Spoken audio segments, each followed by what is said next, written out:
What's up, guys? My name's KhaoticK, back at you guys with a little one today, coming at you guys with an O-DSMT substance review.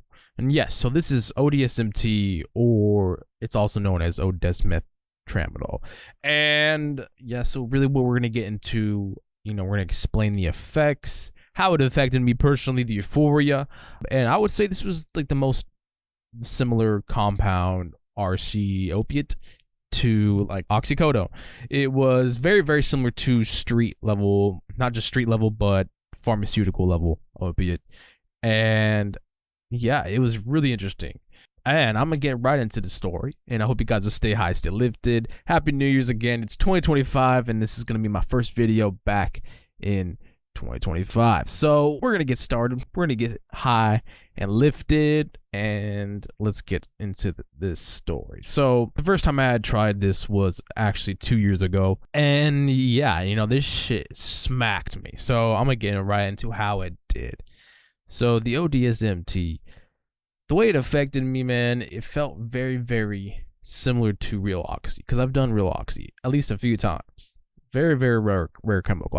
I've never been really around it, so I would say that's a good thing. But at the time, I would say I did get the norepinephrine reuptake action of O-DSMT, meaning that it would give me this weird pseudo energy. And and then later in my usage of these pills, it was so bad, man. I started smoking these pills, bro. It was horrible, okay? Do not ever replicate this shit, all right? But anyways, I had started smoking these pills, all right? And oh man, that's where the norepinephrine reuptake action really, really hit me. So I was sort of like tweaking on these pills. I'm not even kidding. And that was a really interesting effect, where the more you took, the more it built up in my body, the more norepinephrine really built up. And at times it was a little too uncomfortable.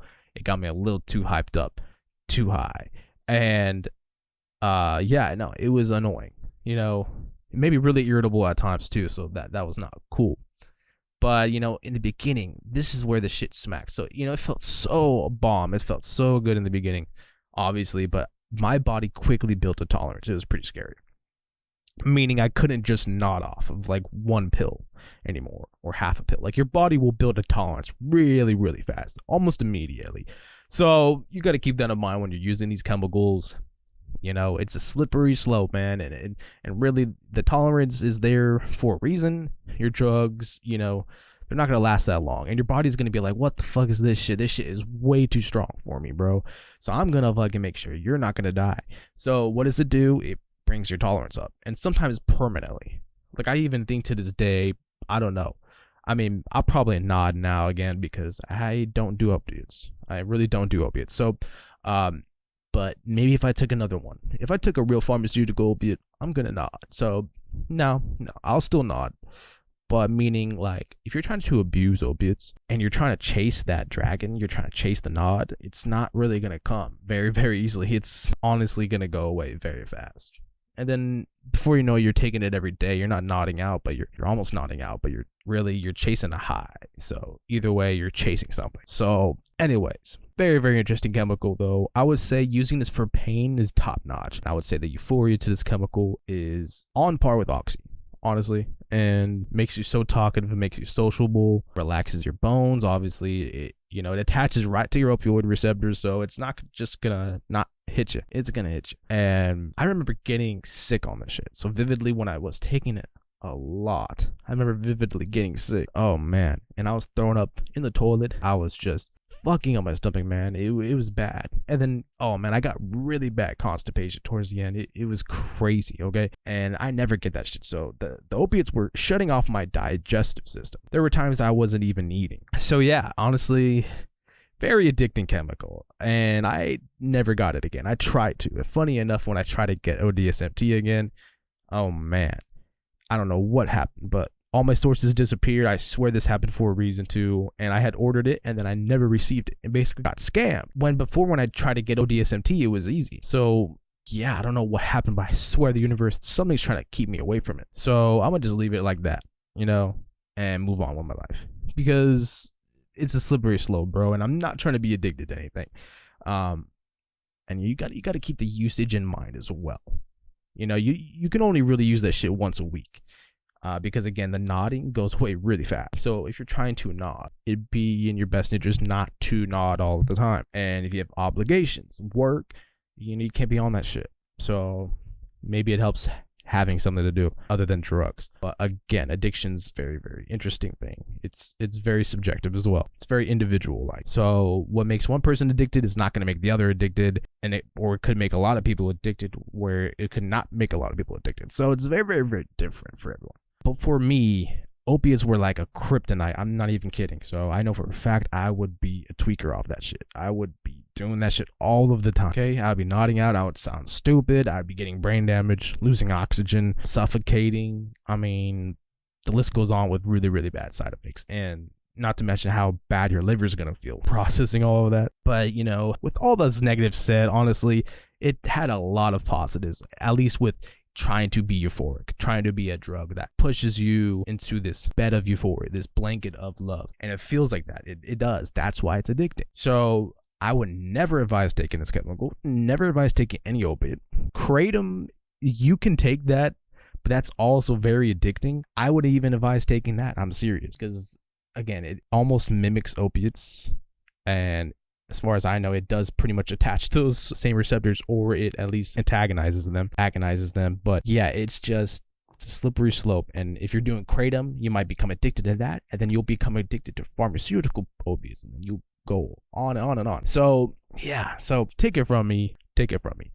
These drugs and this drug class in particular, or anything similar, they are very, very nauseating as well. And they will make you sick. They will give you opiate poisoning. They will poison your body, meaning that it was never good for your body in the first place.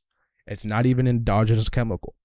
It's not like where like GHB is at least a little bit endogenous, but even that could be bad. But GHB almost has no side effects because it is an endogenous chemical. So because this is not an endogenous chemical, it's not going to give you no side effects. It's going to give you a lot of side effects. Your body's going to have a fit trying to get it out of its system. And not to mention, this shit can kill you. What if it's not O-DSMT? And you really have to make sure you test for this shit if you are going to do it, okay? Please do not take my advice, but please take the advice where you don't want to die.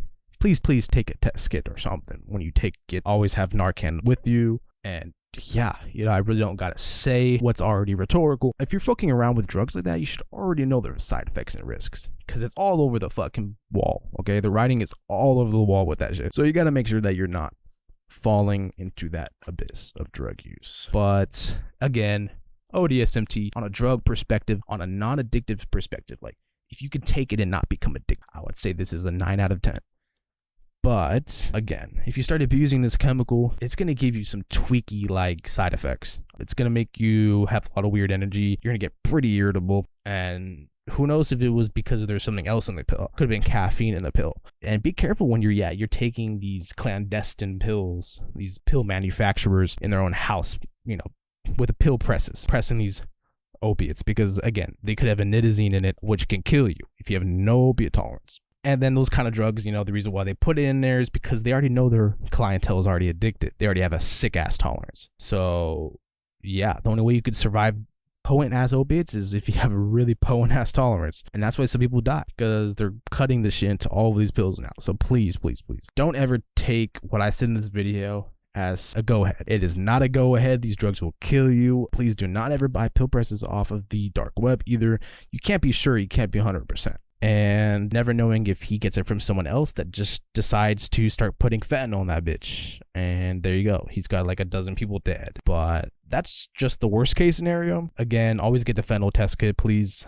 And definitely, if you bought O-DSMT anytime recently or soon, I hope you tested it. I hope you are going to test it, because it's really not worth it. At least allergy test it, not even allergy test it, because if it is fentanyl, again, it can kill you right away. So yeah, don't even fuck around with that shit. And yeah, it's a very, very fun drug, but every fun drug's got its weaknesses, and that would be causing addictions. So again, please be advised. O-DSMT is almost just as addicting as any other opiate, really. But again, it can go either way. You can try it. You can not become addicted. I managed to not become addicted because I just ran through that shit. I was like, okay, I'm going to get a set amount of pills. And then when I'm done with those set amount of pills, I'm just going to be done. And I was. So it takes a lot of discipline to be like that. But yeah, if you can maybe just buy a stash, go through it and stop, there you go. But if you can't, if you know you can't and you know you don't have the self-control, please do not do it. If you're already addicted to another drug, definitely don't do it. You already have the brain chemistry, you already have the neural pathways to addiction there. And it's not like a diss on you. It's just you have to know yourself. Hey, I'm already addicted to something. I'm not going to want to become addicted to another. It's just simple logic. And I hope you guys care enough about yourself in that perspective. But other than that, enough fear mongering. It's a good chemical. It's a good trial of a chemical. If you are trying it your first time, it is a good RC.